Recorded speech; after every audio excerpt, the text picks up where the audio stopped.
Buenos días, quería darles la bienvenida a la segunda edición de nuestro ciclo Kamai Talks. Mi nombre es Gabriela Ruggeri y soy Managing Partner de Kamai Ventures. Kamai Ventures es un fondo de inversión abierto que busca invertir en emprendimientos que aporten valor a la comunidad. Los inversores fundadores de Kamai son Coca-Cola South Latin y Arcor SAIC. El fondo está gestionado de forma independiente por Overboost, compañía administrada junto con mi socio Antonio Peña, en donde lideramos diferentes programas de aceleración y company building. Kamai Ventures es el primer fondo de capital de riesgo en el país en el que dos grandes corporaciones se unen e invierten con el objetivo de promover la innovación en soluciones que contribuyan a la digitalización de las diferentes etapas del proceso productivo. Quienes estén interesados en contactarnos y saber más acerca de los verticales de interés para el fondo, pueden hacerlo a través de nuestro sitio web kamaiventures.com. En esta oportunidad nos convoca una charla muy interesante con dos invitados de primer nivel y un alto reconocimiento que pueden aportar sus visiones tanto del ámbito público como privado sobre la industria financiera y otros temas. Hoy está con nosotros Matías Tombolini, economista y profesor universitario, actualmente vicepresidente del Banco Nación Argentina. En las elecciones pasadas se presentó como candidato a jefe de gobierno en la ciudad de Buenos Aires y junto a un grupo de jóvenes fundó APPS, Avancemos por el Progreso Social. Está con nosotros también Julián Colombo. Julián es economista y periodista. Durante 20 años se desempeñó como directivo del Grupo Santander en 5 países y hoy es CEO de N5, una revolucionaria empresa global de tecnología para bancos.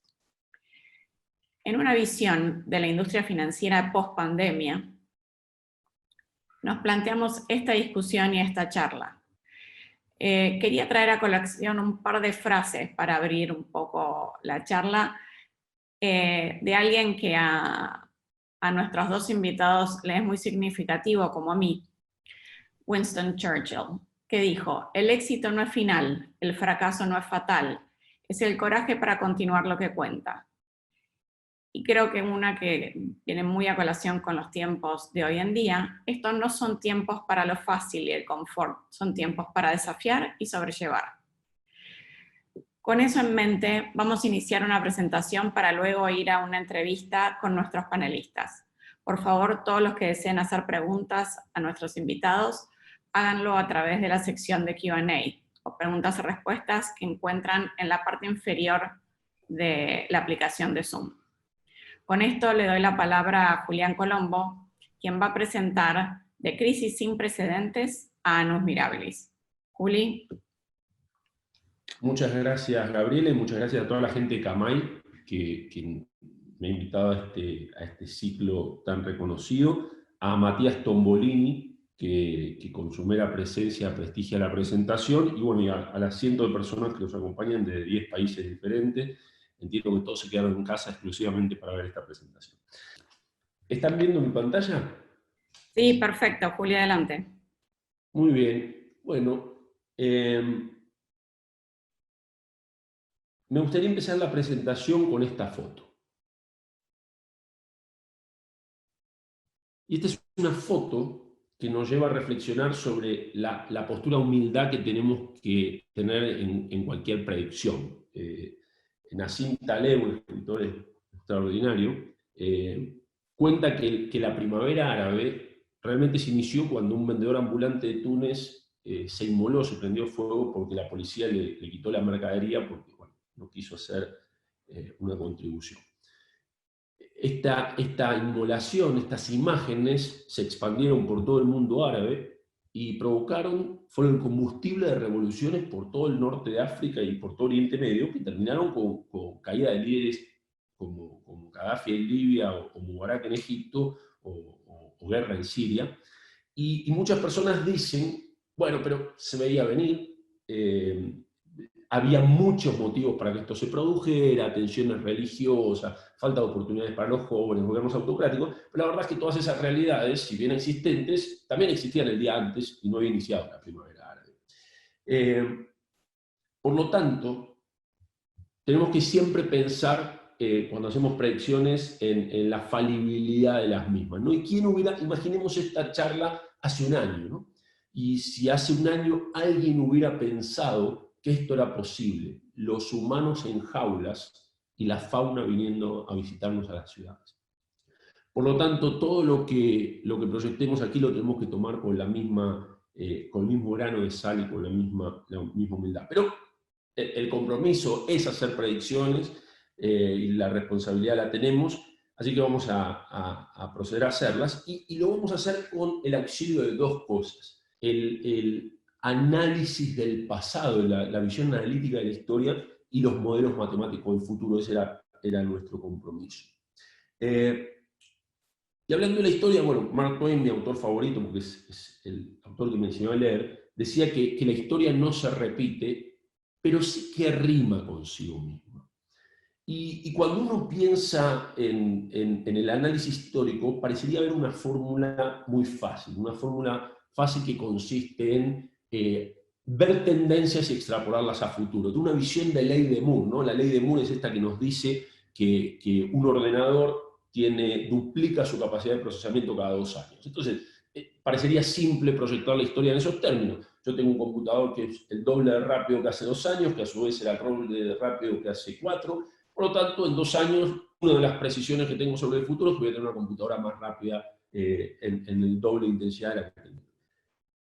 Pero el mundo no funciona así. A mí me gusta mostrar estos 3 ejemplos. Lo primero es este ejemplo, y esta es la demostración del tamaño de la circunferencia de la Tierra que logró Eratóstenes, que fue bibliotecario de Alejandría como en el 200 a.C., y si no la conocen, pueden dejar inclusive esta presentación y vayan a verlo porque es muchísimo más interesante que esto que yo voy a contar, con el auxilio de solamente la sombra que producían 2 obeliscos distantes 800 kilómetros en Siena y Alejandría, y conocimiento geométrico que aprendemos a los 10 años, y probablemente nos olvidamos a los 11, pero que en algún momento lo sabemos, midió con enorme precisión la circunferencia terrestre. Nosotros hoy sabemos, con el auxilio de satélites, que mide 40.008 kilómetros. Y Eratóstenes llegó a la conclusión de que medía 40.079 kilómetros. Una diferencia del 0,16%. Sin embargo, todos también sabemos de la escuela que en la época de la conquista de América, 1600 años más tarde, un porcentaje enorme de la humanidad creía que la Tierra era plana, e inclusive Colón, que lograba financiamiento de la nobleza europea, creía que la circunferencia de la Tierra era infinitamente menor, y no se hubiera aventurado. Por lo tanto, si nosotros creemos que es una función con puntos conocidos, nos damos cuenta que el primer punto se produjo en el 200 a.C. y después por 1500, 1600 años más, un segundo punto de evolución. El segundo es este, que me encanta mostrar, porque es tal vez muy palmario en su expresión gráfica, ¿no? Ese es un corte de pelo en Egipto hace 4.000 años, 3.500 años. Y es más o menos lo que hacemos, más o menos, más bien estrictamente lo que hacemos. Vamos a un lugar, nos sentamos, si nos atienden bien nos dan un café, y alguien con una tijera se para atrás nuestro y nos corta el pelo. Es decir, si midiéramos la evolución de la humanidad en términos de corte de pelo, estaríamos exactamente igual que hace 4.000 años. Y finalmente, la historia también tiene retroceso. Cuando yo nací hace casi 50 años, un turista podía ir de Londres a París o de Londres a Nueva York en 3 horas. La persona que viajó en el Concorde por primera vez seguramente pensaría que en 2020 nos estaríamos desmaterializando y rematerializando en el otro lugar, o que tardaríamos 40 minutos, no que tardaríamos 7 horas, el doble de tiempo. Por lo tanto, como les digo, la historia no es una serie de funciones conocidas que nosotros podemos extrapolar y extender hacia el futuro. Pero entonces, ¿cómo usamos la historia? Bueno, entendiendo que la historia en realidad es un grupo de eventos cuánticos, eventos discretos que tienen un impacto desproporcionado en la evolución del mundo. Entonces, por ejemplo, estos son algunos de los ejemplos de lo que son eventos relevantes, y podemos imaginar un mundo en donde la Segunda Guerra Mundial la ganó Alemania. O podemos imaginar un mundo con otro tipo de descubrimientos, sin estos descubrimientos. Yo cuando gente más crítica del avance científico comenta algo en dirección de la vacuna y todo, yo les digo, imaginen un mundo sin anestesia. E imaginemos el impacto que tuvo la imprenta, la difusión del conocimiento y la imprenta moderna, que es Internet, cómo cambió el mundo de Internet.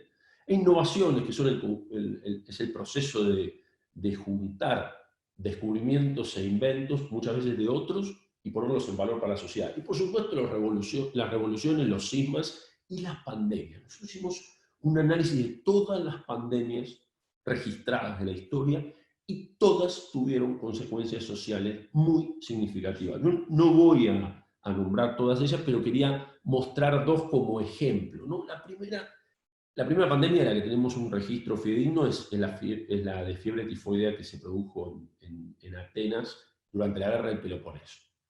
En ese momento estaban peleando Atenas y Esparta, y Atenas, salvo en el combate abierto, al que se negaba detrás de sus murallas, tenía todo para ganar. Sin embargo, fue afectado por la fiebre tifoidea, perdió el 33% de sus soldados, y entre ellos perdió a Pericles, que fue el líder más importante que tuvo Grecia hasta ese momento. Y esa caída de Atenas generó un espacio de vacío en Grecia que tomó Macedonia unas décadas más tarde. De ahí surgió Alejandro y la conquista de Persia y de Asia. Por lo tanto, es absolutamente justo decir que la llegada de los valores clásicos, incluida la democracia a Asia, tuvo que ver con la epidemia de fiebre tifoidea de 430. De la misma manera, me gusta hablar de otra que es parece mucho menos relevante geopolíticamente, que es la revolución haitiana, la independencia de Haití. Cuando uno habla de independencia de Haití, no parece ser el suceso geopolítico más importante de la historia, pero cobra importancia cuando analizamos el contexto. Precisamente en el contexto de la abolición de la esclavitud, de la declaración de abolición de la esclavitud, las colonias francesas querían ser objeto de ese mismo beneficio, pero a Napoleón no le pareció tan divertido, y cuando los esclavos haitianos se rebelaron, mandó un ejército a combatirlo. El tema fue que los europeos y los haitianos tenían diferente grado de inmunidad y resistencia a la fiebre amarilla, y la fiebre amarilla diezmó al ejército francés no pudo sofocar la rebelión, y se declaró la independencia de Haití.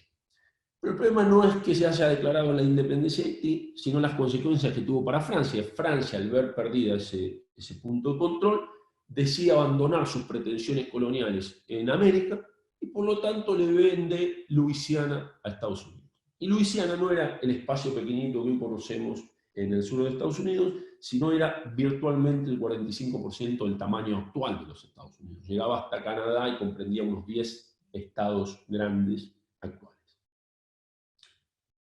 Así que sin duda alguna, todas las pandemias tienen consecuencias muy importantes y reverberan en la historia de la humanidad.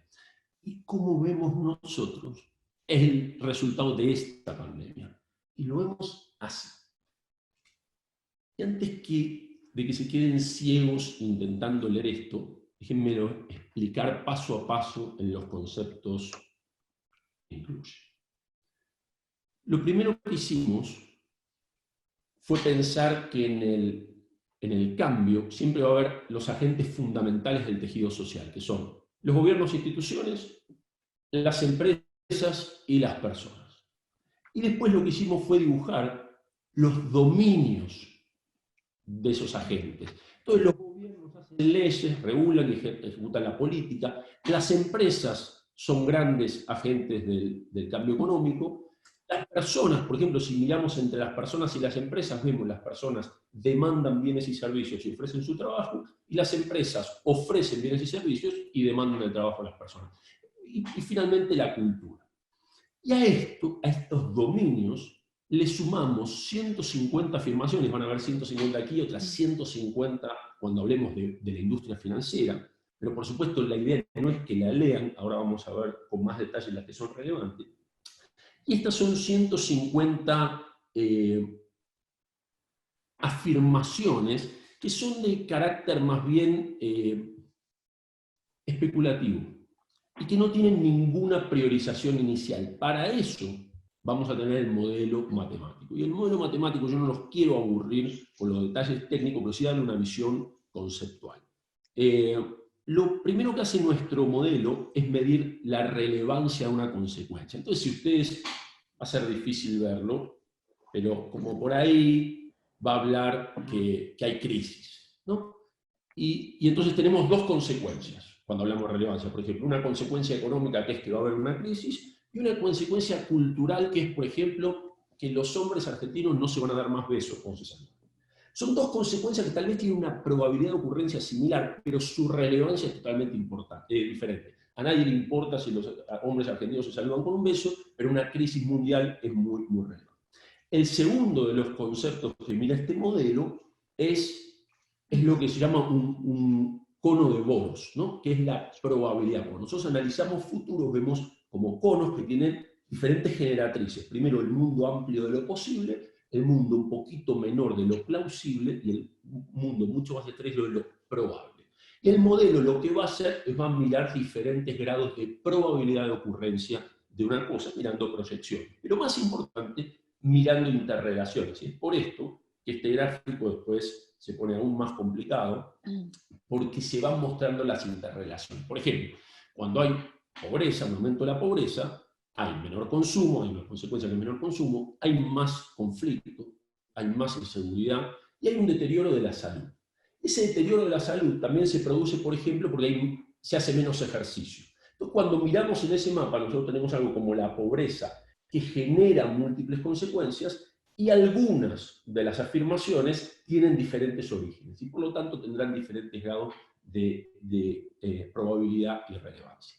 No los voy a aburrir más, les voy a mostrar el resultado de este trabajo. Y ahora van a ver en negrita las cosas que son más importantes. La primera es esto que leemos acá, que dice hogar como triple espacio. En los años 60, 1961, creo, una persona llamada Jane Jacobs escribió un libro que se llamaba Vida y muerte de las grandes ciudades americanas. Y es un libro que salió de la dimensión de la planificación urbana, que es para lo que fue escrito, y es un libro interesante de leer. Y una de las cosas que dice es que el espacio en donde desempeñamos nuestra vida, que tenemos tres espacios para desempeñar nuestra vida. La primera es el hogar, donde dormimos, dice. El segundo es el trabajo, donde producimos, y el tercero es el tercer espacio, que es donde realmente vivimos, donde desempeñamos nuestra vida social.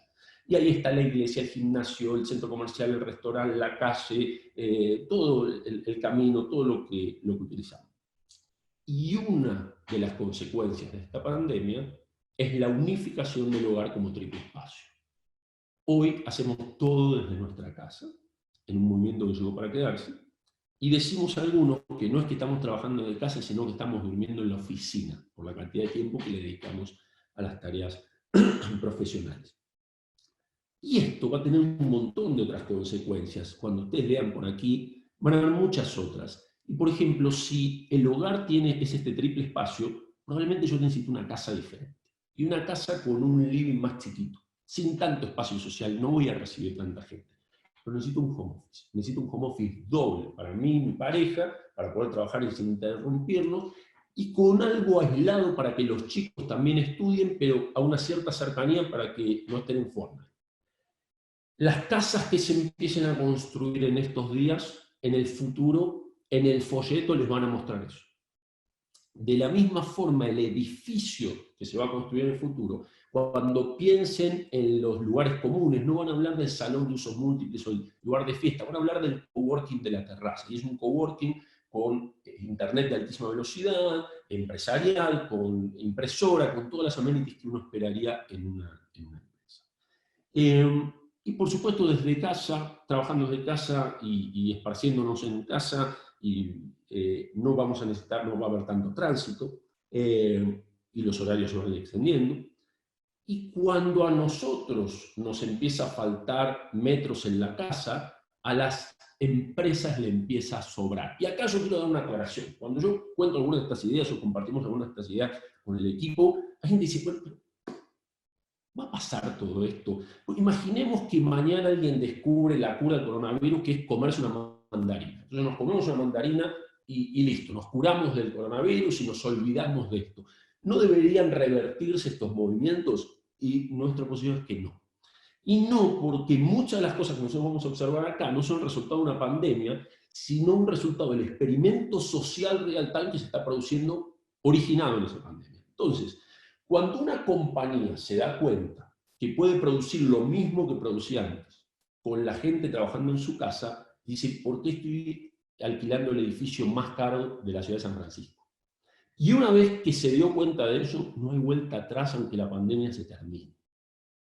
Por lo tanto, vemos un movimiento también de gentrificación, un movimiento de reducción de los espacios de las empresas y un movimiento de gentrificación. De la misma forma que gente que no va a tener que ir al trabajo se va a ir a espacios más rurales con la única necesidad de que haya buen internet, también es verdad que algunos se van a mudar a las viejas oficinas, se van a mudar al centro, al microcentro, van a vivir en esos edificios abandonados que van a ser cool, como es el Meatpacking District en Nueva York. El segundo concepto que les quiero mostrar está acá y va a revelar algunas de las cosas de las que estuvimos hablando antes, que es lo que nosotros llamamos el Lifebox. Esto es algo que nosotros bautizamos así como el Lifebox. ¿Y qué es el Lifebox? ¿Se acuerdan que yo decía, bueno, decíamos ahí en la presentación, vas a cambiar tus zapatillas más caras por un tratamiento de ortodoncia? ¿Qué es el Lifebox? Lifebox es este cuadradito que estoy marcando, este rectángulo que es nuestra expresión al mundo. Nosotros en este espacio no hay lugar para correr y caminar. Estamos caminando y corriendo menos y por lo tanto las zapatillas son mucho menos útiles. Pero también es importante entender que las zapatillas no se ven. A los efectos de esta charla, para quien no me conoce, yo podría tener tentáculos en vez de piernas y lo descubrirían mucho más adelante. Por lo tanto, nadie se va a comprar unas zapatillas Buscemi de $132.000, googleenlo, existen, cuando no las puede usar y tampoco las puede mostrar. Sin embargo, la sonrisa es el centro neurálgico de este Lifebox. Y va a haber un montón de cambios más del Lifebox. Va a tener el cambio, por ejemplo, hoy, hasta hace poco, cuando la gente quería expresar su individualidad, podría usar la ropa, podría hacer lo que quisiera, actitudes, pero en qué espacio. Entonces es muy probable que usemos diferentes colores de pelos y diferentes peinados, relojes, tatuajes más visibles, cualquier cosa que promueva la individualidad y la diferenciación. También va a ser muy importante tener va a haber una demanda importante de sistemas de comunicación, lo estamos viendo con el aumento de la acción de Zoom, y muy probablemente productos de lujos digitales. A mí me sorprende que esto no exista. Hay un montón de gente obsesionada con contarle a todo el mundo que es millonaria. En este mundo limitado, en donde uno solo ve una fracción de la vida de los demás, debería haber formas de exhibirse. Entonces seguramente a alguien se le va a ocurrir un producto digital, como es el WhatsApp Platinum, que lo único que hace deliberadamente es poner tu nombre en plateado, pero vale $1.000 por mes. ¿Y para qué sirve? Para que todos se enteren que te sigue yendo bien económicamente.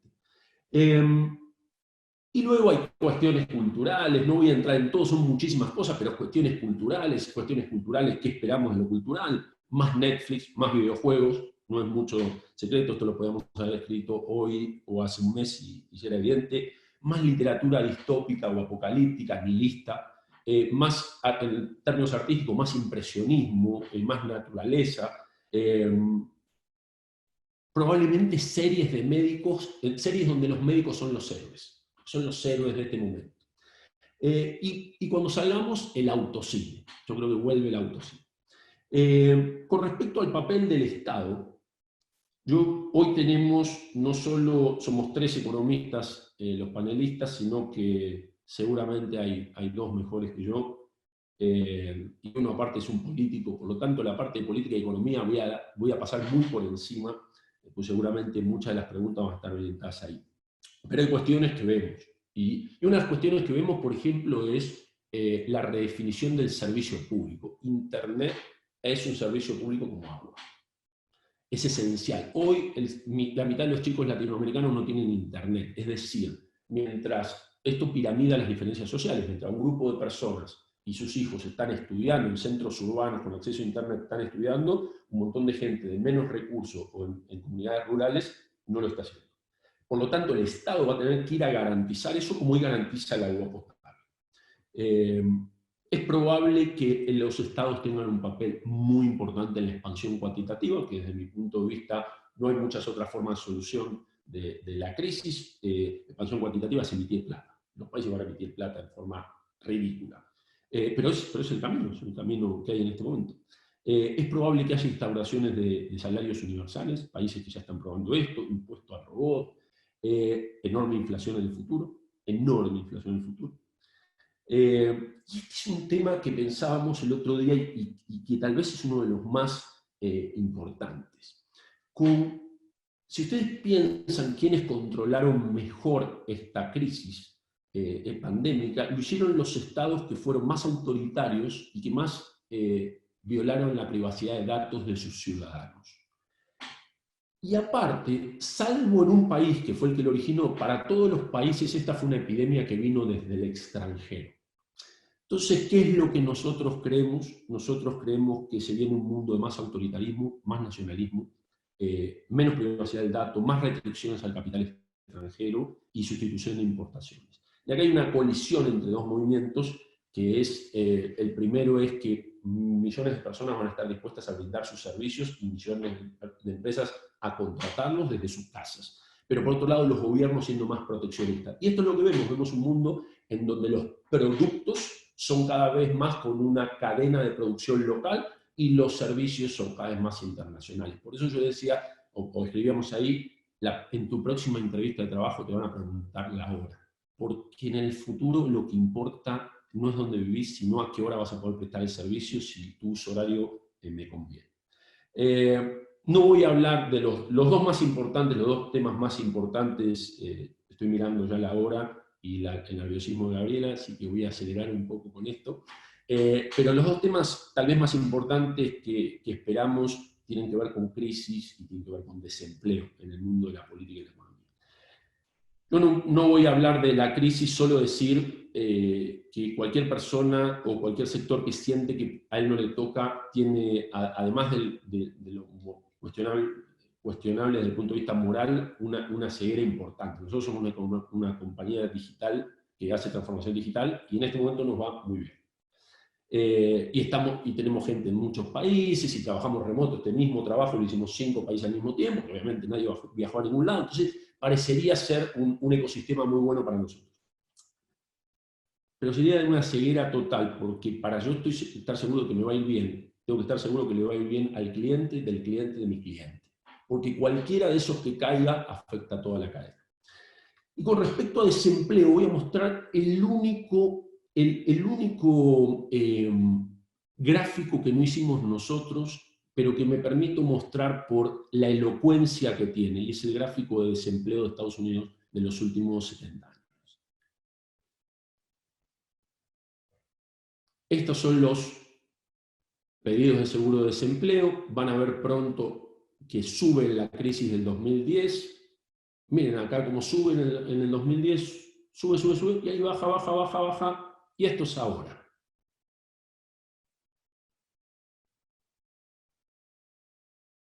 Va por la mitad todavía.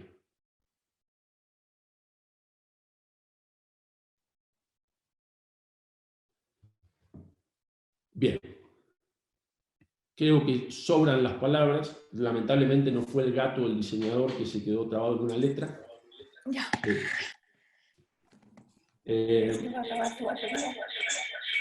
Hay un micrófono abierto. Bien. Bueno, después de este momento, yo les prometí que esta presentación terminaba con un tono optimista y hemos pasado por el punto ya más pesimista. Me gustaría hablar 2 minutos de este segundo cuadro que es el de la industria financiera. En la industria financiera lo primero que vemos, y acá es donde Matías se hace aún más protagonista, es vemos un mayor papel de la banca pública. Hace un mes hablábamos de que en varios países de Latinoamérica había un ejemplo muy cotidiano, chicas que trabajan como personal de limpieza en casas y familias que las demandan. Y en este momento la chica estaba aislada, no pudiendo ir a cobrar, y la familia le quería pagar, pero tampoco podía salir, viven en lugares distantes, la chica no tiene cuenta ni ningún medio de pago digital, y tiene una familia que alimentar, no tiene ahorros, y el gobierno, aún con el deseo de ayudarla, tiene un problema enorme logístico de resolver ese problema. Bueno, en el mundo que se viene, va a ser también una realidad la cuenta DNI, algo que existe en muchos países, en Chile se llama cuenta RUT, pero no en todos los países de Latinoamérica lo tienen. Uno nace y con el número de documento el Estado le da una cuenta digital para siempre. No se puede cerrar, no se puede transferir, no se puede cobrar, está siempre, es un derecho inalienable. Y con esto, un sistema de pagos, una red público-privada de pagos, un mercado pago en el que también trabajan todos los bancos y el gobierno, en donde una persona puede pagar con su cara, en biometría. No necesita un teléfono, no necesita ninguna actividad. Es alguna de las cosas que vemos. Y vemos un crecimiento de la colaboración, de fintechs, estados y bancos. Vemos un aumento del open banking, de esta convicción y ya ley en Europa de que el dato financiero no es del banco, es del cliente, y el cliente se lo puede dar a quien quiere. Y tal vez esto es una oportunidad de negocio para los bancos privados, tal vez, como los bancos lo que venden es confianza, pueden empezar a ser guardianes del dato. Yo pensaba, yo vivía en 5 países, como dijo Gaby, y cada vez que me mudé de un país a otro, tuve que hacer un procedimiento como tomar mi título universitario, traducirlo por un traductor público, llevarlo al Ministerio de Relaciones Exteriores, apostillarlo por la Haya, llevarlo al nuevo país. Todo para cuestiones más bien de un alcance bastante limitado. Tal vez los bancos en el futuro, un Banco Santander, un Banco BBVA, que están en Argentina, en España, en Brasil, podrían dar fe de los datos de un cliente. Es decir, yo confirmo que este señor que vive a tantos miles de kilómetros tiene este título universitario, paga sus cuentas y tiene el grado de confianza que tal vez una empresa merece. Probablemente esto acompañado de tecnología blockchain, seguramente. Vemos un flight to quality, se está produciendo, gente sale de fintech y banquitos chiquitos para bancos grandes. El mes pasado hay un aumento muy grande de la bancarización. El mes pasado Brasil abrió 35 millones de cuentas, en un movimiento más parecido a esto de la cuenta DNI. Y vemos uno de los que para mí es más interesante, es el de, y ya con esto voy cerrando esta parte, el de productor bancario. Productor bancario es una figura que nosotros imaginamos. Hoy hay un productor de seguros, pero va a haber un productor bancario. Esta es una persona que fue gerente de un banco, lo echaron tal vez, lo indemnizaron y con la indemnización le permitieron comprar una licencia de distribución del banco. Y esta persona, desde su triple espacio, va a poder manejar una cartera de clientes y compartir las utilidades con el banco. Y empezará con un único banco y terminará con muchos. Por esto que también decíamos en nuestra presentación, y va a haber sucursales bancarias en la terraza de tu edificio. Porque el vecino del cuarto A que se dedica a esto, que tiene una licencia de banco, que va a poder vender una sublicencia de distribución, que va a poder vender cuando se retire, va a estar en el coworking de arriba haciendo las veces de sucursal bancaria. Finalmente, y esto seguramente va a aumentar los horarios, vamos a tener banca todo el tiempo, porque un sindicato puede decir que la gente no puede trabajar a las 7 de la mañana o a las 9 de la noche, pero nadie le puede decir al dueño de su propia empresa a qué hora quiere trabajar o qué día de la semana quiere trabajar.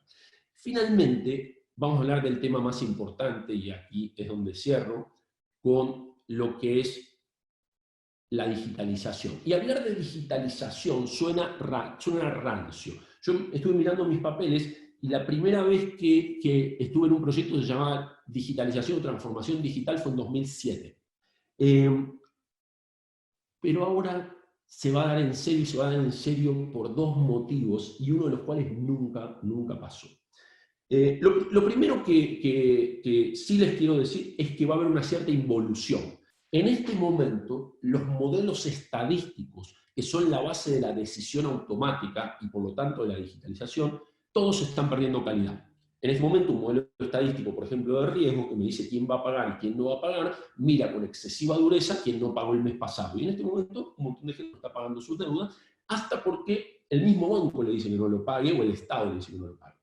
Entonces ese modelo va a leer o va a leer a toda la cartera como morosa, cosa que lo hace muy malo, o va a no tomar esas observaciones. Pero no tomar observaciones cercanas también empeora el modelo. Y aunque el modelo lo cambiemos de la forma que queramos, tenemos un periodo de calibración que ahora no tenemos. Por lo tanto, La digitalización, yo creo que hoy hay bancos que toman decisiones de riesgo con 4 personas con carpetas que se van a ver menos afectados que un banco que estaba todo digitalizado y todo perfecto. Por lo tanto, no es tan lineal. Pero el punto más importante, porque sí va a haber un aumento de la digitalización, está acá en esto que llamamos la muerte analógica. Nosotros no decimos que los bancos o en la industria financiera, las empresas de wealth management, las compañías de seguros se van a digitalizar más, sino que va a haber una muerte de su negocio analógico.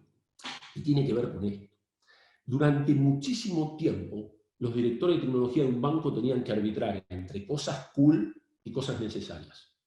Y lo más necesario para un director de tecnología es la continuidad operativa. Lo que no puede aceptar un director de tecnología es que lo llamen un martes diciendo nadie puede ver su saldo. La atención del cliente puede esperar, pero esta vez, por primera vez en la historia de la banca, la discontinuidad operativa vino porque el proceso humano, el más confiable, falló porque las personas no pueden salir de su casa. Entonces ahora, el más conservador de los directores de tecnología, del banco más tradicional del país, con las instituciones más antiguas, va a estar pensando, si yo quiero tener continuidad operativa, tengo que tener algo que se puede manejar en forma digital. Y ahora quiero cerrar con el annus mirabilis. Yo decía que el título de esta charla era De crisis sin precedentes a annus mirabilis. Y el annus mirabilis, para los que no lo googlearon, algunos lo habrán googleado, es lo que en latín significa año de las maravillas o año de los milagros. Y es algo que se produjo en la historia muchas veces, tanto en la historia de la humanidad como en la historia de personas en particular, y es un año en que se produce una cantidad desproporcionada de avances, de innovaciones, de logros. Y uno de los más famosos es el año 1543, que es el año en que se considera que se inició la revolución científica, y que Copérnico publicó de la revolución de las esferas celestiales y Vesalius de la estructura del cuerpo humano. Pero a mí me gustan más otras dos que son más, tal vez más impactantes. En el año 1905, Einstein le rechazaron la tesis doctoral y se fue a trabajar a la oficina de patentes de Suiza. Tenía 26 años. Y les voy a contar lo que hizo en esos 5 meses de ocio. No venía nadie a la oficina de patentes. Y en 5 meses, hizo 4 trabajos entre junio y noviembre de 1905. El primero fue el descubrimiento del efecto fotoeléctrico. Y es que la luz está conformada por cuantos. Eso es lo que valió el premio Nobel. El premio Nobel es por el efecto fotoeléctrico. Después el movimiento browniano, que mostró matemáticamente la existencia del átomo, que estaba, no había dudas, pero lo mostró matemáticamente, y el nacimiento de la disciplina de física estadística. En septiembre, la teoría de la relatividad, el tiempo relativo, lo único constante es la velocidad de la luz, y en noviembre la ecuación que todos conocemos de equivalencia entre energía y masa E igual mc². Y el que más, todo eso lo hizo en 5 meses con el input del ocio. 5 meses no teniendo que hacer nada. Y en 1665, es la anécdota ideal, hubo una pandemia en Londres. Entonces Cambridge mandó a sus alumnos a la casa, y entre ellos se fue Newton.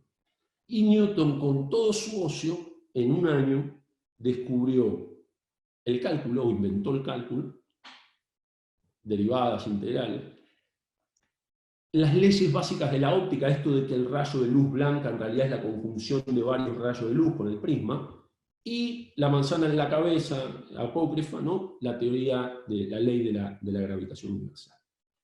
Revisando la historia, nos damos cuenta que hay 3 cosas que fueron siempre el combustible de la innovación y la creatividad.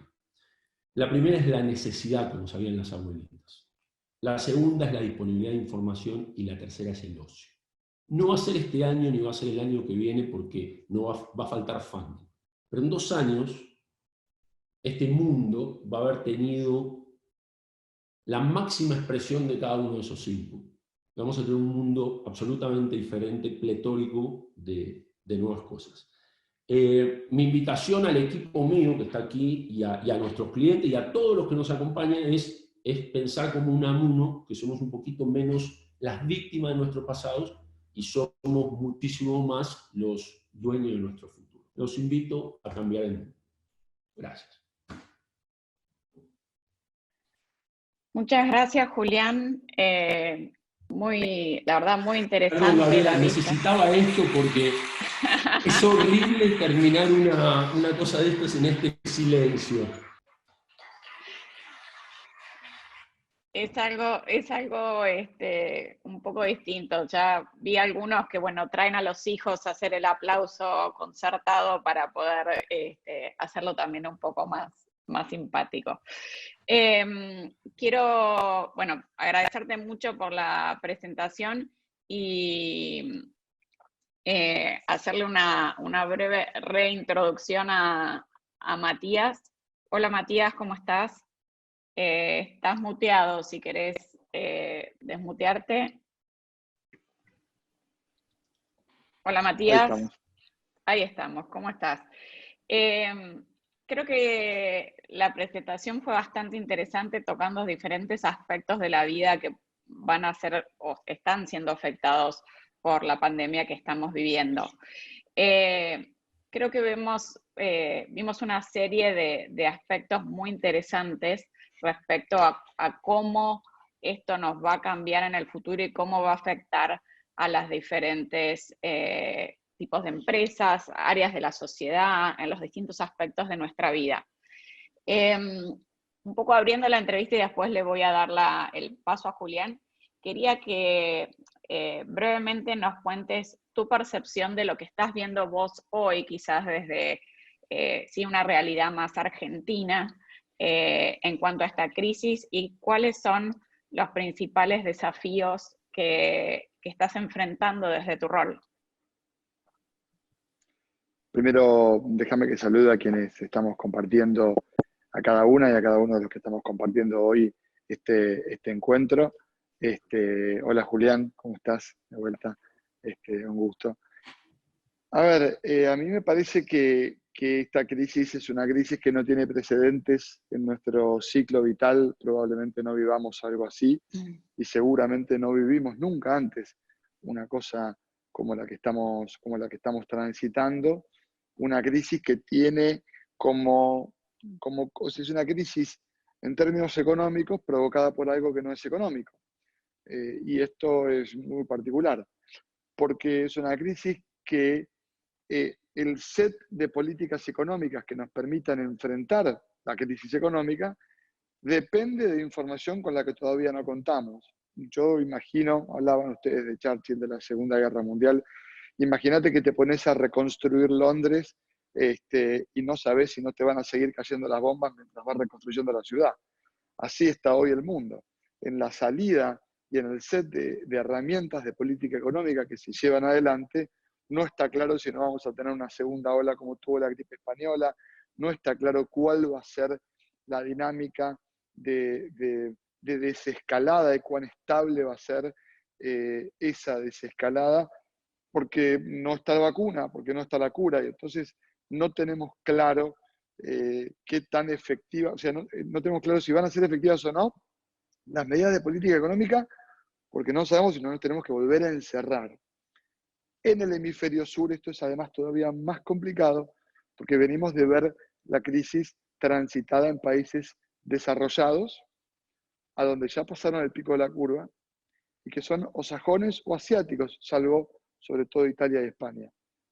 Decía Pañi el lunes pasado, cuando Merkel le pide a los alemanes que estén a 1,5 metros, le está pidiendo que sí, por favor, se acerquen entre ellos. A nosotros, que nos pidan que 1,5 metros es un montón de espacio. Y por lo tanto, la regla de cumplimiento de las normas que permitan el distanciamiento social fuera de la cuarentena, bueno, habrá que ver cómo se cumplen. Y obviamente nosotros somos países en vías de desarrollo, por lo tanto la densidad y el hacinamiento que tienen los sectores vulnerables en países como la Argentina, como Paraguay, como Brasil, dista mucho de la realidad que podemos observar en los países desarrollados. Y en los países en vías de desarrollo como China, con un Estado hiperpresente y un cumplimiento, digamos, de las reglas de juego muy estricto, un Estado muy policíaco, se hace mucho más fácil. Entonces, eso abre la ventana de incertidumbre respecto de la efectividad de las políticas económicas para enfrentar la salida de la cuarentena, en un rango extremadamente alto. Y en estos vectores de futuro que de alguna manera sintetizaba Julián, hay una, diría yo, enorme, carencia de información que le brinde a los modelos predictivos tanto consistencia como suficiencia para pensar escenarios hacia adelante que puedan ser, de ocurrencia altamente probable. Ni sé cuáles serán los posibles. Saben todos que lo probable es algo que sucede dentro de los escenarios posibles. Un mundo en donde además tenemos una crisis que acaballa la demanda y la oferta, los dos motores que se apagaron a la vez. Veíamos cómo hace miles de años se cortaban el pelo como ahora, pero hoy el mercado de cortes de pelo, yo siempre digo, es un mercado que no tiene demanda y no tiene oferta. O sea, no hay plata, ganas ni posibilidad de ir a cortarse el pelo. Y normalmente la política económica dice, bueno, no hay demanda de corte de pelo, estimule la demanda para que la demanda crezca. Pero si apareciera la demanda, no puedo ir a cortarme el pelo porque no tengo oferta de corte de pelo. Entonces, no hay demanda, no hay oferta, y eso genera crisis como la que mostraba Julián en términos de el desempleo actual y el previsto en Estados Unidos, que no tienen precedentes. Vos pensá, Gaby, que la contracción económica global en la crisis de la subprime fue 0,1% del PBI mundial y estamos estimando hoy 3% de contracción del PBI mundial. O sea, y lo que eso va a generar en la desescalada, no sabemos cuáles van a ser los saldos de oferta, no sabemos cuáles van a ser, dada la demanda, que no sabemos cómo va a ser, no sabemos cómo va a estar la dinámica de precios este año y el año que viene probablemente eso se modifique. La interacción, el comportamiento de los agentes económicos, el Estado argentino con la IFE, este ingreso familiar extraordinario, en lo que tiene que ver con los sectores más vulnerables, el comportamiento de los agentes económicos no fue salir a gastar, fue hiperracional, y eso tiene que ver justamente con la incertidumbre, un comportamiento muy parecido al de los agentes económicos en tiempos de guerra, eso que vemos en las películas, de guardar la hogaza de pan adentro de un repasador, guardarla e ir comiendo de a poquito, justamente porque tengo una enorme incertidumbre sobre cuál va a ser mi flujo de ingresos hacia adelante, determina un enorme signo de pregunta respecto de lo que viene, que nos obliga a entender que en el diseño de política pública, y cada uno de ustedes en sus emprendimientos comerciales, me pasa a mí en la universidad cuando doy clase, yo siempre digo, una buena clase es cuando mis alumnos se van con más preguntas de las que vinieron, nunca con más respuestas. Y entonces, me parece que el desafío de lo que viene es cuál es la capacidad que tenemos de sorprendernos ante las preguntas que nos podamos formular con nuestros equipos de trabajo. ¿Qué parte de lo que nos contó Julián nos parece razonable y qué parte puede desarrollarse en un escenario absolutamente distinto? Hay una serie que se llama Years and Years, que es muy interesante. Julián lee 100 libros al año, seguro no la vio, porque te veo más lector que mirando series.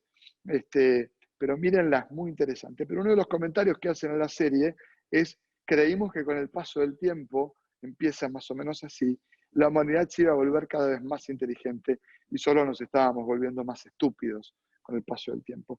No hay ninguna garantía que el conjunto de decisiones colectivas que vayamos a tomar en el futuro se acerquen a un óptimo que nos permita vivir mejor. Trump, Brexit. Digo, la humanidad se metió de lleno en una primera guerra mundial y salió y se la pegó de frente en una segunda guerra porque la paz que construyó a la salida de la primera guerra de ningún modo fue lo más parecido a un óptimo.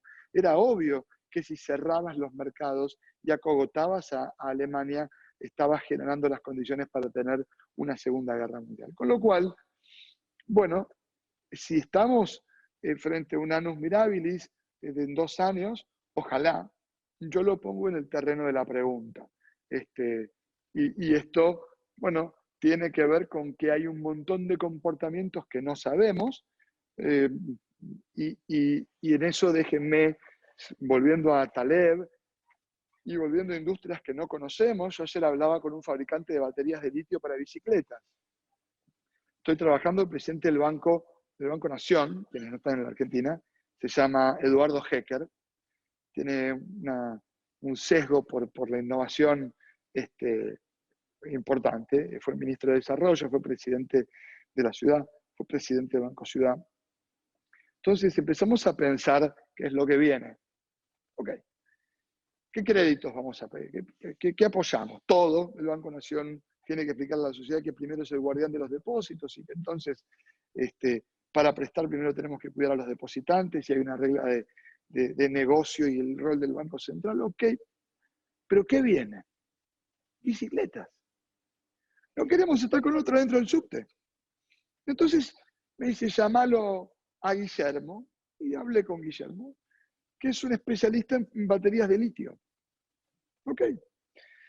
Para fabricar bicicletas eléctricas o fomentar la movilidad sustentable, requiere darle cuotas al tomador, a quien nos está mirando para que se compre una bici en cuotas, y esto quiere decir Gerli González Catán, ingeniero Budge, no todos ustedes y yo, que somos clase medieros, que no tendríamos mayores inconvenientes en endeudarnos y comprarnos una bici de 90.000 pesos en cuotas, probablemente. La movilidad sustentable como proceso social en países, digamos, intermedios o pobres como la Argentina, es cómo empujamos una transformación cultural, porque que nos bajemos nosotros del subte no le hace bajar la cantidad de gente global que usa el subte. Necesitamos que se baje un montón de gente del subte.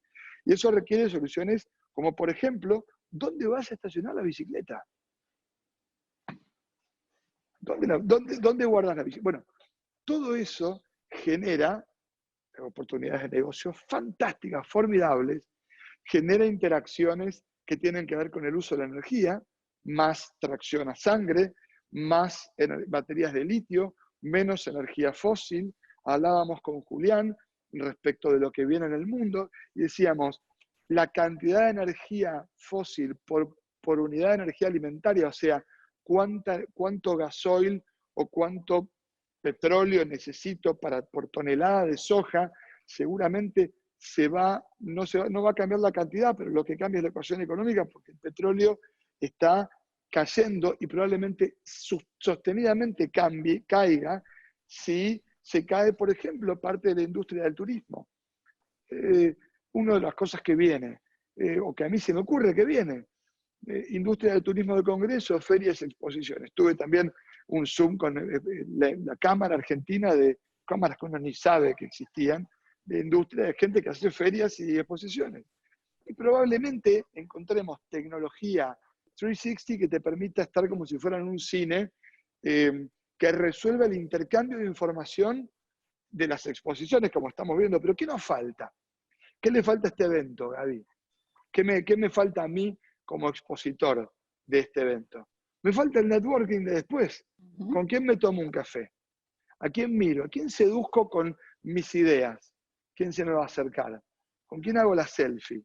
Julián, ¿a quién le va a poder contar el desarrollo que tiene, su proto-desarrollo? ¿Cómo va a capitalizar su modelo de negocio si no hace networking?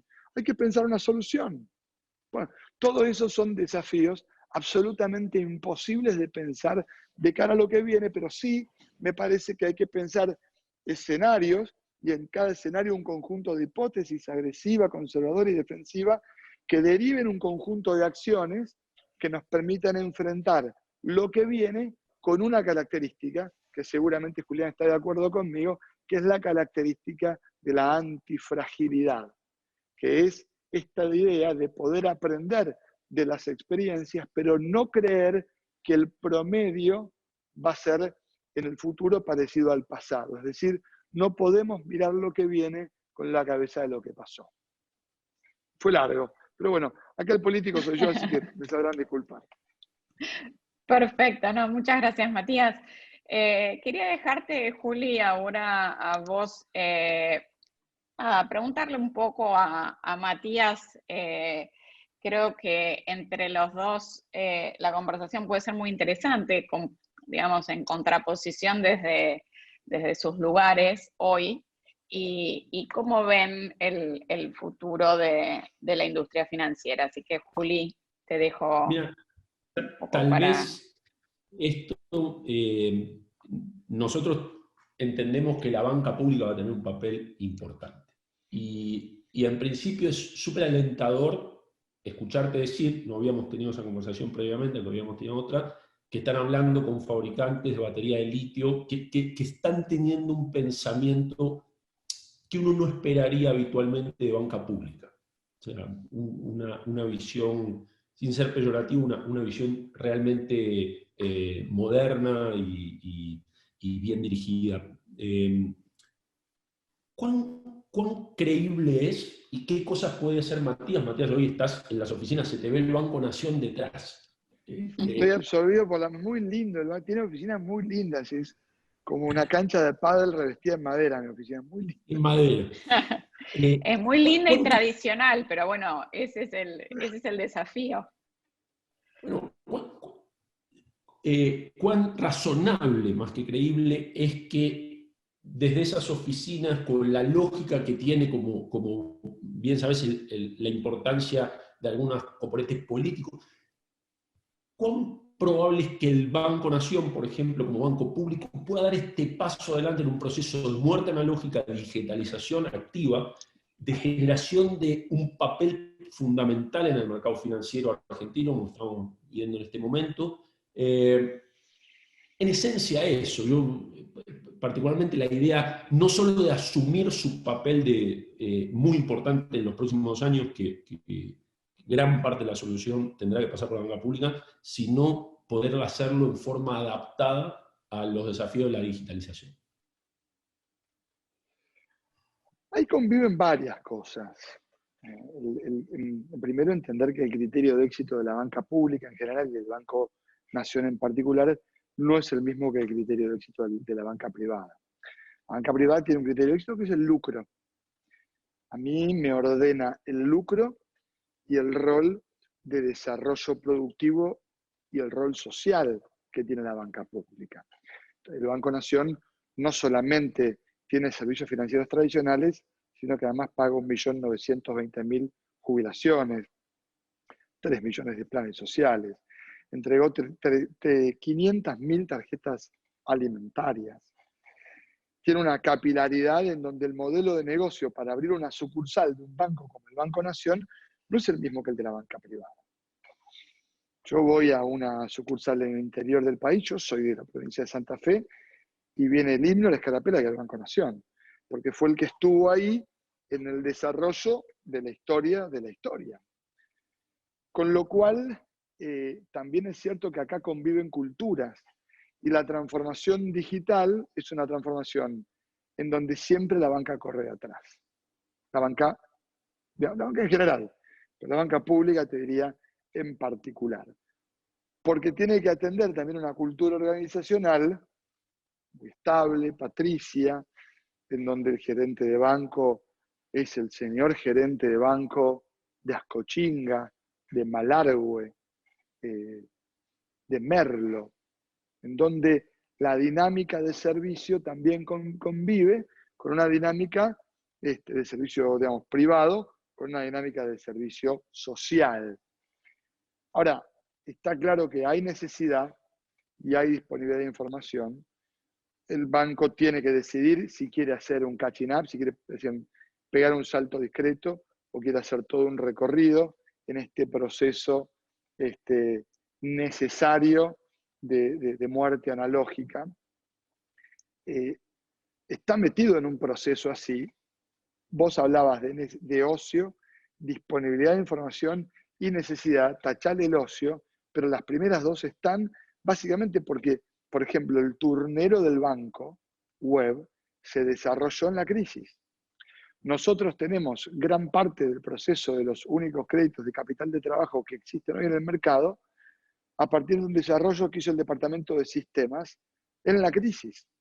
Entonces, la crisis te lleva efectivamente a enfrentar con recursos escasos una dinámica que estresa a las organizaciones y las pone, parecidas a las situaciones de guerra, a desarrollar, ubicándose en un edge distinto probablemente, en un borde en donde se toman más riesgos que de costumbre. Y por lo tanto, bueno, las sociedades y los equipos de trabajo bajo presión, pero con una presión vinculada a un objetivo razonable, tenemos que abrir el 13 de abril las sucursales, no vamos a operar por ventanilla y solo vas a poder venir si tenés un turno. O hay turnero o tenemos un desastre. Tiene que haber un turnero. Bueno, malo, ok. Se achican los tiempos de la prueba en familia, se toman riesgos distintos, se trabajan horas extras, aparece la épica y los liderazgos se ejercen con un norte absolutamente claro. Hablabas vos de Churchill y el riesgo del rescate de Dunkerque solo sucedió porque había que tomar un riesgo determinado porque el costo de no asumir ese riesgo era infinito. Entonces, el proceso de digitalización del banco hoy tiene, si querés, distintos escenarios. Uno es la muerte de la banca en general. Es decir, claramente las fintech ganaron un espacio enorme por ventajas comparativas impositivas, que son, bueno, privilegios que tuvieron, pero también porque tuvieron una agilidad que hace que estos elefantes enormes que somos los bancos, nos costará adaptarnos. Somos seguidores acá. Bueno, este desafío es un desafío que hay que asumir entendiendo claramente cuáles son las limitaciones que tenemos. Y vuelvo a la organización. La ventaja de la capilaridad que el banco tiene en todo el país es también una limitación en términos de la implementación de un proceso de transformación que obliga a una cultura que incorpore, bueno, mucha información en un corto periodo de tiempo y en una transformación donde toda transformación cultural genera, bueno, resistencia. De eso ustedes saben mucho más que yo, porque, y quienes nos están mirando seguramente, quien alguna vez hizo consultoría, sabe que el proceso de transformación cultural requiere romper barreras. Yo mezclo esto con el tema del banco porque acá es un enorme desafío y se mezclan distintos andariveles que, bueno, que te obligan a decir, bueno, ¿cómo no tenés una billetera digital? Bueno, pará. ¿Ustedes sabían que para abrir una cuenta corriente en un banco, por ejemplo, en la banca privada, sigue siendo necesario firmar papeles? Vos podés tener un onboarding digital de personas, pero la cuenta corriente de una SRL hay que ir a poner el gancho. En cualquier banco de la Argentina. Ok. Y eso, vos decís, ¿cómo? Bueno, al mismo tiempo tenés empresas como Garantizar, que con blockchain, sin firmar, te dan una garantía preferida A, autoliquidable hasta 300.000 pesos para un monotributista o una persona física, un autónomo, sin firmar un papel. Bueno, a mí me parece que estamos en un periodo de tiempo, que no lo veo de más de 36 meses, en donde movidos por la necesidad y con disponibilidad de información, es muy probable que aparezcan soluciones forzando al sistema financiero a ser, bueno, más confortable la operatoria. Yo siempre digo, yo tengo mi hija tiene 19 años, Cami, la más grande. Ella estudia sociología. Y lo que me pregunto es, ¿cuánto está dispuesta ella a pagar por no ir al banco? ¿Vale 2 puntos más de tasa? Claro que sí. Así como el empresario pyme que nos esté mirando, y acá me pongo más el sombrero de haber pasado por el sector privado y también del político y no tanto del bancario o del economista. El economista te va a decir, no, mirá, subsidio de tasa, le bajamos 3 puntos a la tasa. Un empresario pyme, en 3 millones de mangos, entre dame la plata pasado mañana y dámela en 10 días, 3 puntos más de tasa, dámela pasado mañana, tengo que apagar el incendio gigante que, bueno, esto es parte de las cosas que hay que calibrar a la hora de pensar cómo vamos saliendo de esta muerte digital, de esto que muchas veces es proceso batch todavía en este banco, para ir a un mundo cloud, a un mundo online, que no puede carecer de inteligencia de negocios para poder competir en la crema del negocio, porque el fin de lucro permite que el patrimonio crezca y por lo tanto aumenta el RPC y la capacidad prestable del banco. Muy bien. También interesante que se manejen en el Banco Nación esos conceptos. Te hago una pregunta ya como político más. Yo veo que en general, en todas las exposiciones públicas, sacando un par de países, hay una referencia bastante científica a todas las curvas de salud. Pero yo no veo, tal vez existen y justo veo los programas equivocados, una que muestre los impactos de la economía. Esto es una curva de Laffer, ¿no? O sea, todos los economistas acá, o sea, si yo dejo a toda la gente encerrada en su casa y prohíbo absolutamente que salga, se mueren de hambre, no necesito ni siquiera una pandemia. Y si dejo salir a todos, tengo un número muy superior a lo mínimo de infectados. Pero yo veo solo la curva de la salud. ¿Cuáles son las variables económicas que se miran en el día a día? ¿Existe eso? ¿Cuál es la cuenta económica que hizo Roosevelt cuando decidió intervenir en la Segunda Guerra? O tener un papel protagónico. ¿Qué cuenta hizo Churchill?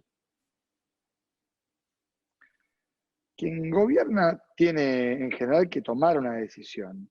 Míralo a Boris Johnson, que empezó con un camino y terminó no solo él en terapia intensiva, sino, digamos, hay por derecha y por izquierda, me parece que un común denominador que tiene que ver con esta foto de los camiones frigoríficos en la puerta de los hospitales en New York. La pulsión vida-muerte es la que resuelve, es preeconómica, y es la idea de cuidar. La foto de Alberto con Larreta y con Axel es una foto que no es una cuenta política. No están haciendo la cuenta de cómo mirar la elección. Hay mucho charlatán de feria en la tele hablando de la idea del costo económico en función de proyecciones que cuáles son, por otra parte. ¿Cuál es el impacto que tiene Bolsonaro en una sociedad que ya murieron 11.000 personas y no sé a dónde va a terminar eso? En materia de gobernabilidad, de institucionalidad, digamos, tenía un conjunto de reformas, lidera mal una crisis, se la pega en la pera. ¿Y qué costo tiene eso? Digo, Trump llega 2 semanas más tarde, primero dice 200.000 muertos, después dice 60.000, después dice 100.000, cierra, abre 50 estados por primera vez en estado de catástrofe en la historia de Estados Unidos. Es decir, ¿quién tiene la receta? Yo creo que nadie. Lo que está claro es que quien elige una política sanitaria lo hace sobre todo conociendo la debilidad antes que la fortaleza. Porque quien gobierna lo que hace siempre es asigna prioridades. Gobernar tiene mucho más que ver con decir lo que no que lo que sí. Y en la asignación de prioridades lo que no podés hacer es olvidarte de qué país tenés. Y en un brote en Alemania hizo que cierren todo. ¿Por qué pensás vos que en Paraguay cerraron todo? Que en El Salvador cerraron todo. Porque tienen claro que si se llega a disparar los contagios, el resultado es la peor hipótesis de todas, por el hacinamiento, por la característica de la sociedad. Y en Argentina, la desescalada es una desescalada dado lo que conocemos y con todo lo que se podría haber hecho mejor, pero que fundamentalmente responde a un criterio que es ¿dónde está la limitación?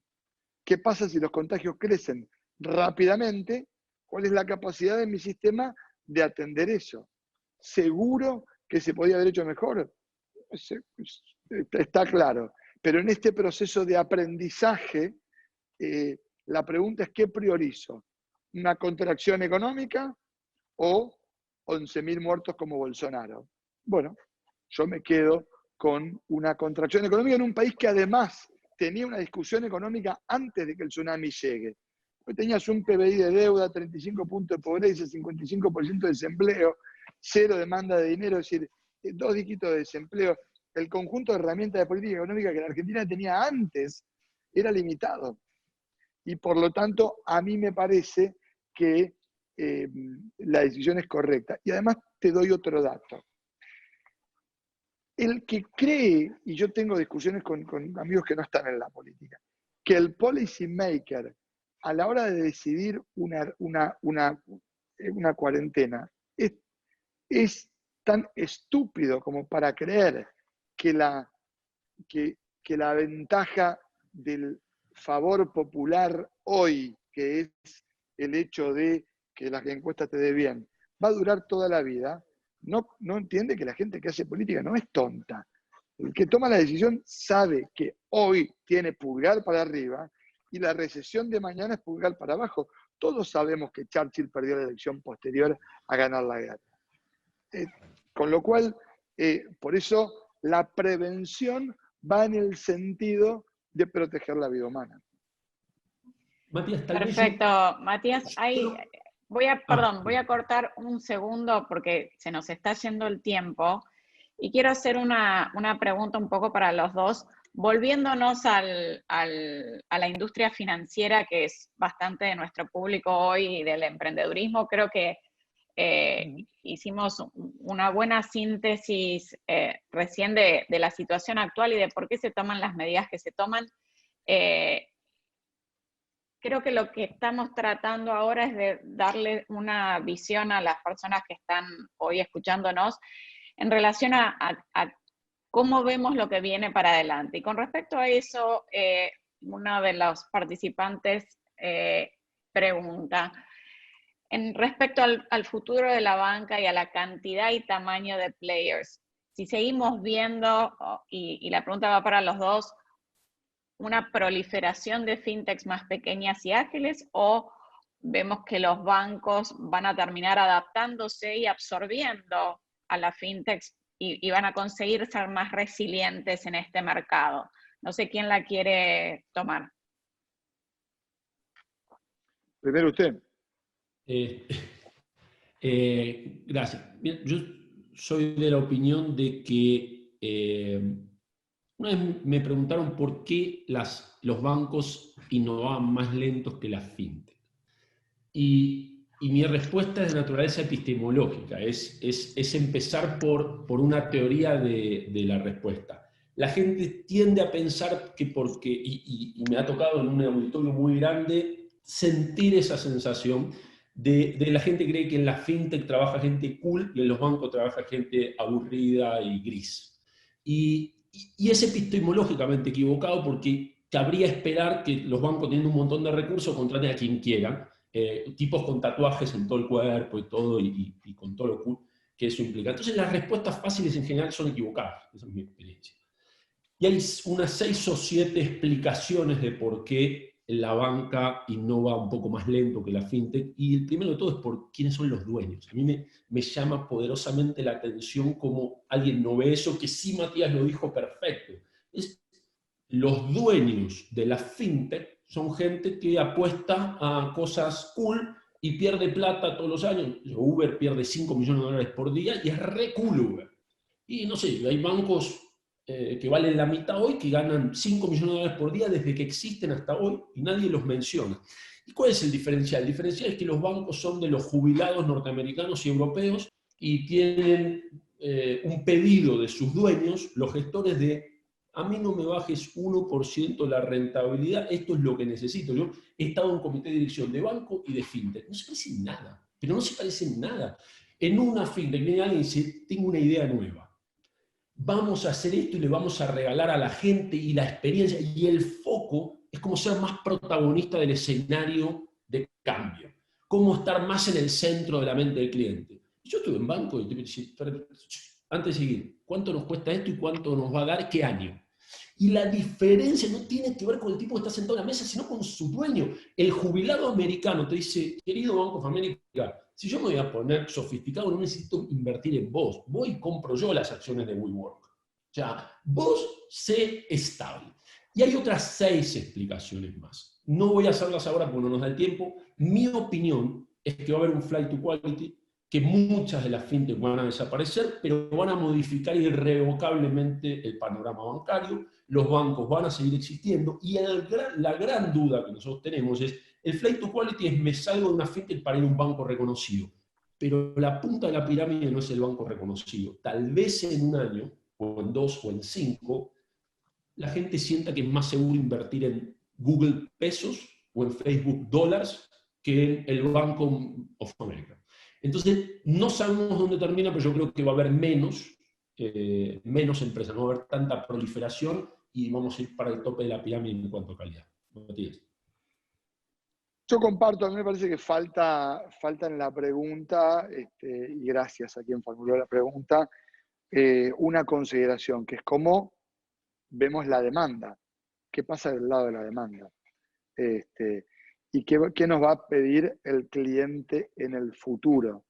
Y el cliente de un banco es distinto hoy que el cliente de una fintech, porque el cliente de un banco principalmente es quien deposita su confianza en él, quien ahorra en el banco. Entonces, cuando me dicen, Tombo, ¿por qué no prestas a tasa cero? Yo digo, no, estamos prestando a tasa negativa porque 24% en Argentina es como prestar a -8 en Estados Unidos. Pero además, digo, si querés prestar a tasa cero, tráeme depósitos a tasa cero. No, bueno, pero fantástico, vamos a ayudar prestando a tasa negativa. Pero, ¿qué hago yo cuando presto? Primero miro si me pueden devolver la plata, porque si no me devuelven la plata, cuando venga la persona que depositó su dinero, ok, tenemos un problema porque ¿qué le vamos a devolver?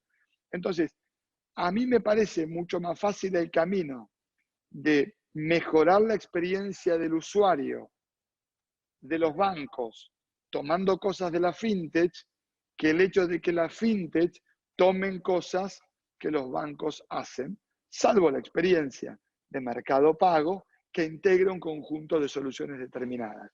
Pero digo, en ese sentido, la dinámica de la innovación atraviesa horizontalmente a los bancos, pero las pone a discutir, por supuesto depende de qué organización y depende de qué banco, las pone a discutir con un camino ya recorrido, y efectivamente en tiempos como este, vale el patrimonio, vale el cuadro de resultados, todo eso mata garage innovador, porque justamente, bueno, cuando la incertidumbre es muy grande, a mí me parece que esto que Julián decía, el vuelo a la calidad, no es otra cosa que la búsqueda de tratar de achicar la volatilidad de los ámbitos en donde se toman decisiones.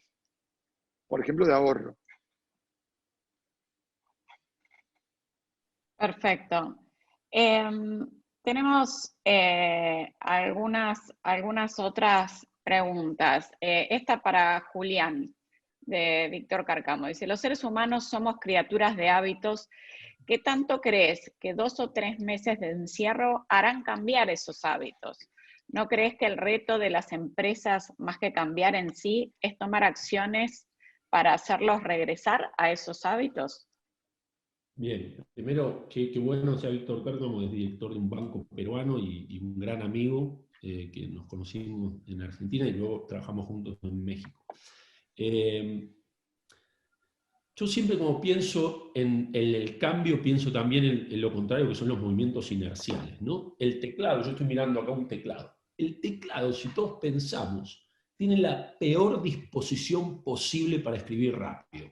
Cuando se crearon las máquinas de escribir, y yo las conocí, y muchos también, cuando uno escribía rápido, las levas se trababan. Entonces la distribución de las teclas es tal que asegura una menor velocidad. Sin embargo, por lo tanto, hoy todos lo sabemos, no tenemos esa limitación, cambiemos el teclado para hacerlo más rápido. Nadie ni siquiera lo intentó. La inercia es muy poderosa. Entonces, Víctor destaca con sagacidad que es probable que haya algunos movimientos inerciales que en 2 meses de aislamiento no van a borrar. Y estoy seguro, y nosotros lo pensamos cuando miramos en la cultura, en que va a haber movimientos contraculturales. La fiesta de ir a lamer el piso al metro, ¿viste? Porque siempre va a haber esas cosas. Pero yo particularmente creo que una vez que una empresa, y por eso veo la gente económica, una vez que es gran negocio, una vez que provee algo nuevo, y es un buen negocio para alguien, es mucho más poderoso el impacto. Y alguien preguntaba si los avances sobre las libertades individuales vamos a volver atrás. Y vamos a volver atrás re lento eso, re lento, porque es súper buen negocio no tener esas libertades individuales, o sea, para quien es el dueño del dato. Entonces, yo soy un poco pesimista con respecto a cualquier cosa que sea un derecho en este momento no muy obvio. O sea, hace 3 meses habría cualquier post anti-vaxxer por todos lados. Hoy no aparecen por ningún lado. Y no es porque la gente se convenció. El tipo que no se convenció hasta ahora, con la evidencia que hay, que las vacunas son algo deseable para la humanidad, no se va a convencer por esta pandemia. Lo que pasa es que le dejaron de dar espacio. Así que sí creo que algunas cosas no van a cambiar y otras cosas sí no tienen regreso. Muchas gracias, Julián. Es una pregunta que en realidad era para vos, Julián, pero yo se la voy a hacer a Matías y que tiene que ver un poco con lo que tratamos recién, porque él dijo que no solamente está en el Banco Nación, sino que él es el político y la visión de alguien que está en política es muy interesante en este tema. Conforme a lo que dijo Julián en su presentación, vimos que los países autoritarios, distópicos quizás, encontraron mejor respuesta frente al COVID-19. La pregunta es, ese avance sobre los derechos individuales que mencionó recién Julián también, y el peligro que ello importa, creemos que en vez de avanzar, ¿podrán recuperarse o no? ¿O cómo ves vos esa situación? O sea, hay ciertos avances que se han hecho sobre los derechos individuales en estos últimos tiempos que van con, obviamente, el cuidado de la gente. Creemos que eso, ¿en dónde está esa línea difusa y gris en base al objetivo del bien público que quienes gobiernan tienen a su cargo, versus la recuperación de esos derechos individuales? A mí me La pregunta, parece perdón, fue de Jorge Bazán Gracias Colombres. Gracias por tu pregunta. A mí me parece que hay un debate muy interesante, porque si la gran expresión de avance respecto de la lucha de los derechos o por los derechos individuales es la expresión que surge del nacimiento de la democracia moderna, digamos, que es cuando la humanidad adquiere volúmenes o márgenes de derecho que no tenía antes. Ahora, hay contradicciones permanentes. En realidad, el mayor avance sobre los derechos individuales del siglo XXI fue después de los ataques a las Torres Gemelas, digamos, en donde Correcto. Estados Unidos avanza sobre las libertades civiles de su población digamos, como pocas veces antes lo había hecho, en un proceso en donde venían ganando en libertades civiles, retroceden fuertemente. Yo creo que la principal ventaja en materia de la discusión sobre las libertades individuales tiene otra característica, porque las que vemos son las que van a permanecer en el debate público. Es decir, y porque todas las sociedades, Israel, Estados Unidos, Argentina, China, Brasil, todos van a tener estados que van a querer saber dónde estás. Como Google, si vos no desactivás el historial de tu Google Maps, sabe exactamente dónde estuviste, pero si es Google no tenés un problema, porque justamente en la manera en la que te presenta el menú de opciones, no te deja claro que se va a ir acordando absolutamente de dónde estuviste todo el tiempo y en todo momento. Pero si te lo dice Donald Trump o un estado, tenés un problema. La discusión más relevante en materia de la libertad que viene es la contradicción que tiene con la igualdad. Porque, y hay un trasfondo económico acá más que de libertades solamente.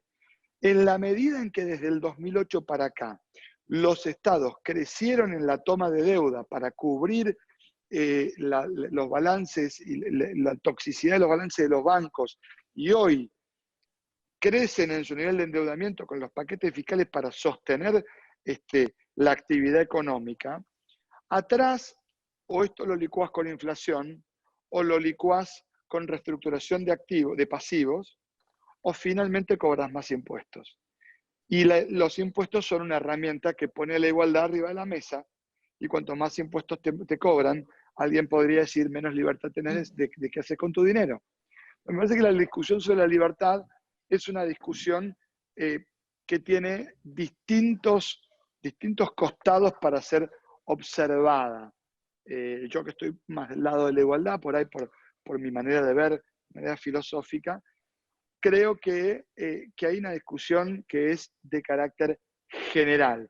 En la Argentina, la información en el año 2016, por un decreto del Poder Ejecutivo del ANSES, pasó a ser manejada en forma discrecional por el aquel entonces jefe de gabinete de ministros, en una decisión que no hizo todo el ruido que debería haber hecho. Los estados tomando la información de orden pública para decisiones que no quedan claras, nos invitan a decir cuánto cedo de mi información privada para que el Estado me cuide, y ahí hay otra cuestión, que es la relación entre lo que el Estado me da y lo que el Estado me cobra, en términos de gasto y resultado, y en términos de decir, bueno, está bien, entérate de dónde voy, dónde vengo, pero ¿me vas a cuidar o me van a chorear el teléfono en la esquina igual? ¿O me voy a contagiar igual? Ese trade-off es un trade-off que los estados van a tener que resolver, porque si no le devuelven a los ciudadanos algo parecido a lo que les están pidiendo que los ciudadanos le den a ellos, probablemente haya un conflicto. Perfecto. Muy, muy interesante, y realmente creo que es algo que puede presentar diversos conflictos. En ese sentido, y creo que, bueno, haciendo alusión nuevamente a Winston Churchill, como hicimos al inicio, en algún momento dijo que, bueno, que los americanos, o que la sociedad americana por los Estados Unidos, siempre hace lo correcto después de haber probado todas las otras alternativas primero. Con respecto a eso, quiero pedirles, y en relación a la charla, pues nos vamos quedando, 2 minutos a cada uno con una reflexión final. La gente perdió la vergüenza hacia el final de la charla, hicieron varias preguntas, pero sé que el tiempo de ambos es precioso, así que si quieren después les hago llegar algunas de las preguntas por correo para poder responderlas. Pero les pido a cada uno 2 minutos con una reflexión final acerca, para vos, Julián, acerca de cuáles serían tus 2 recomendaciones fundamentales para un banco privado en estas circunstancias. Y para vos, Matías, sería una reflexión de cuáles serían las medidas del sistema financiero que son más relevantes para reactivar las economías post-crisis, considerando obviamente nuestras economías periféricas del mundo con las dificultades que tenemos. No te pido que vayas a las del primer mundo, que son más fáciles, pero ese sería el planteo. De nuevo, los dejo, caballeros, no sé quién quiere comenzar. Voy a empezar yo para que terminemos en un punto alto con el pensamiento de Matías y luego el mío. 2 recomendaciones para banco privado. El principio, mi recomendación es que entiendan que el proceso de digitalización no es un proceso de exclusión de las personas. Hace unos años un cliente nuestro, que es un banco, una compañía de seguro muy grande a nivel mundial, tiene una empresa de consultoría, y estábamos en Suiza, mostraron que el 71% de los millennials querían tomar una decisión de largo plazo financiera o fiscal con una persona al lado. Es decir, en Europa, la generación más tecnológica de la historia, antes de decidir si le conviene sistema alemán o sistema francés, o qué inversión paga menos impuestos en el largo plazo, no quiere un simulador, quiere alguien que de alguna forma lo auxilie emocionalmente en la toma de decisiones, sabiendo que si nos equivocamos nos pesa más que si omitimos.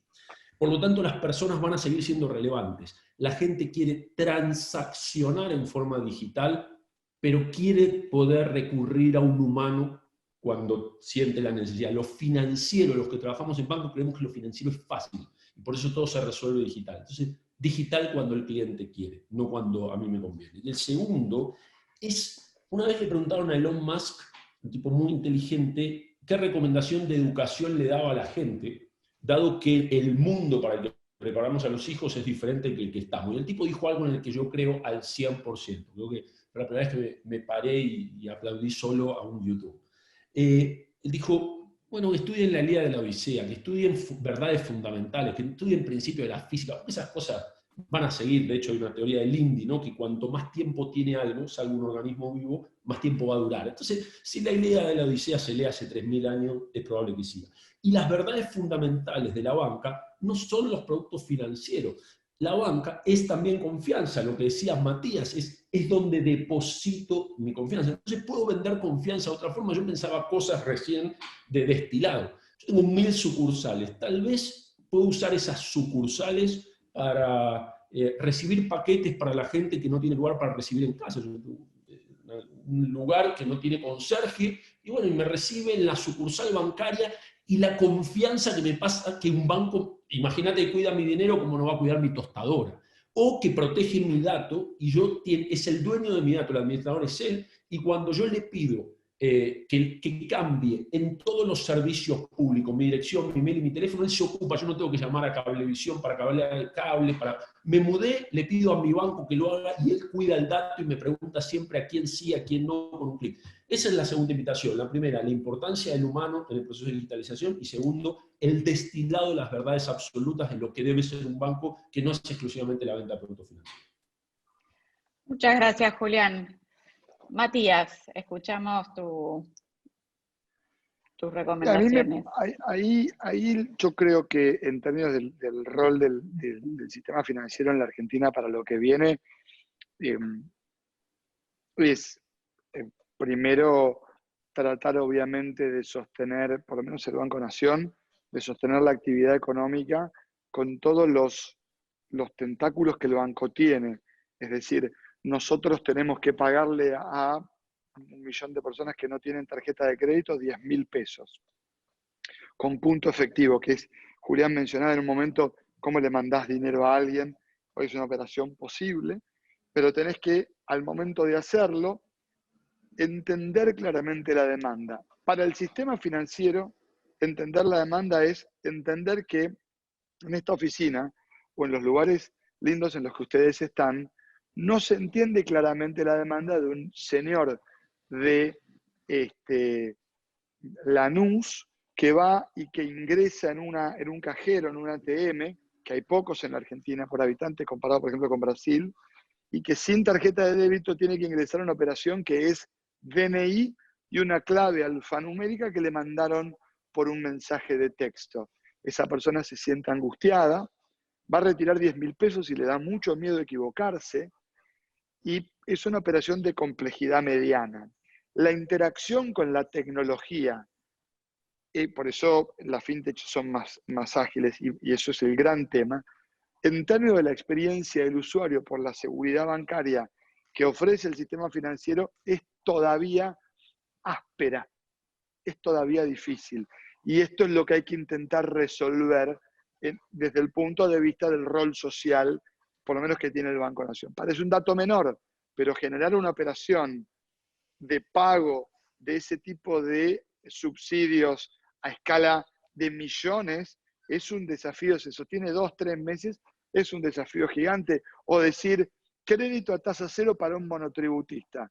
Ustedes son toda gente de dueños o mandos medios o mandos superiores. ¿Ustedes piensan que es sencilla la distancia que hay entre la decisión y la implementación? Alguien que entra por la FIP y selecciona un banco y dice, banco XXX, en ese banco, y no tiene tarjeta de crédito.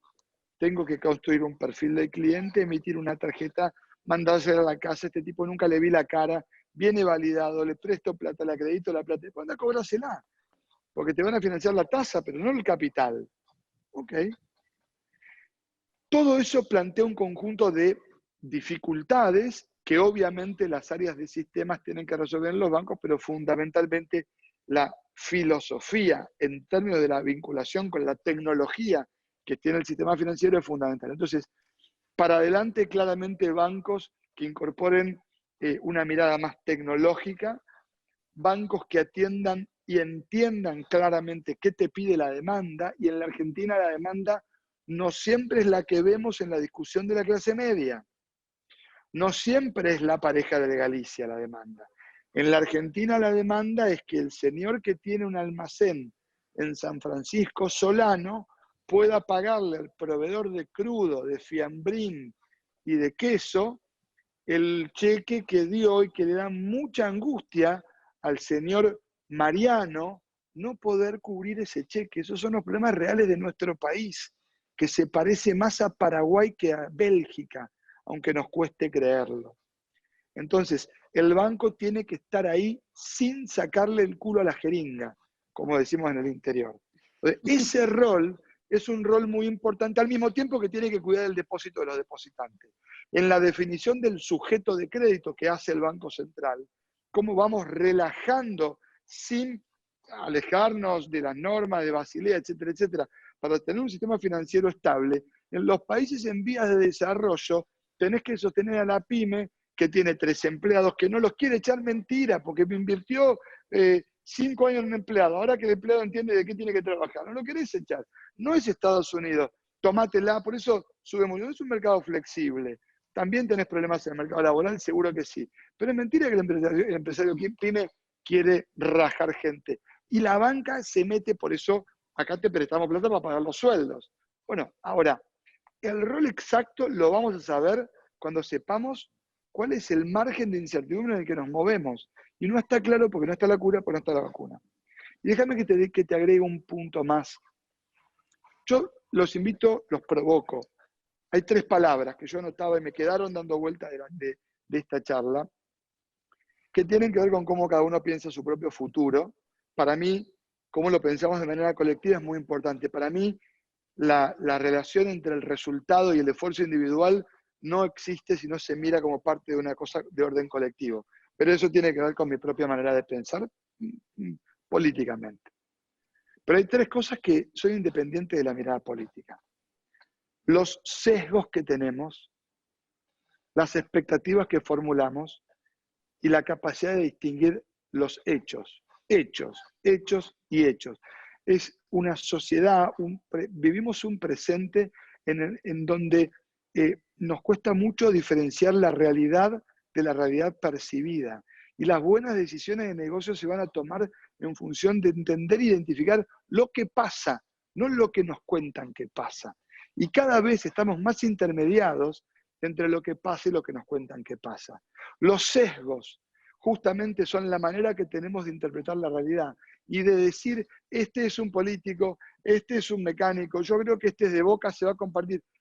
Miren todo lo que es behavioral, porque es muy importante entender nuestros propios sesgos para no, si se quiere, setear expectativas que sean equivocadas. Porque eso nos termina colocando en el diseño de modelos de negocio que no son viables porque están intoxicados de entrada. Y aparte, porque en nuestra propia vida, la felicidad nunca tiene que ver con lo que tenemos, sino con las expectativas, con la diferencia entre lo que creemos que vamos a tener desde todo punto de vista, no desde el punto de vista material, y lo que finalmente conseguimos. Hechos, sesgos y expectativas. Muchas gracias, Matías. mucho para pensar con esas 3 palabras. Y resumiendo en esas 3 palabras, a mí me gustaría agregar una más, que viene del lado del emprendedurismo, y nosotros como fondo buscamos la innovación, el emprendedurismo, y que la gente se destaque. Y creo que la principal característica de los emprendedores en América Latina y en general en el mundo es la resiliencia. Y creo que la resiliencia es una gran también palabra para pensar en estos momentos, porque para atravesar una crisis, para superar una crisis y una situación, es muy importante ser resiliente, que implica ser creativo, entender las circunstancias, leer el mercado, buscar alternativas, y muchas de las características que forman parte de los emprendedores. Hubo muchas más preguntas hacia ahora, hacia el final, de gente supremamente interesante. Se las voy a compartir para que las puedan responder. Creo que es realmente, creo que nos podríamos quedar charlando un rato más y siguen preguntando acá algunas cosas. Así que por ahí los convoco a una segunda charla, a ver si la gente pierde la timidez un poco antes. Muchísimas gracias a los dos, Julián y Matías. Creo que es súper importante tener estas charlas. Los invito a todos también a que conozcan más sobre en5, en5now.com, y si tienen dudas, por favor, nos escriben. Y en breve les vamos a estar también enviando una pequeña encuesta para que nos comenten qué les pareció este Kamai Talk, y los esperamos en el próximo, que va a ser el 20 de junio. Ya más con gente del sector productivo y otras áreas. Muchísimas gracias a todos. Gracias. Muchas gracias a ambos. Está muy bien. Hasta luego. Gracias por su tiempo. Chao. Hasta luego.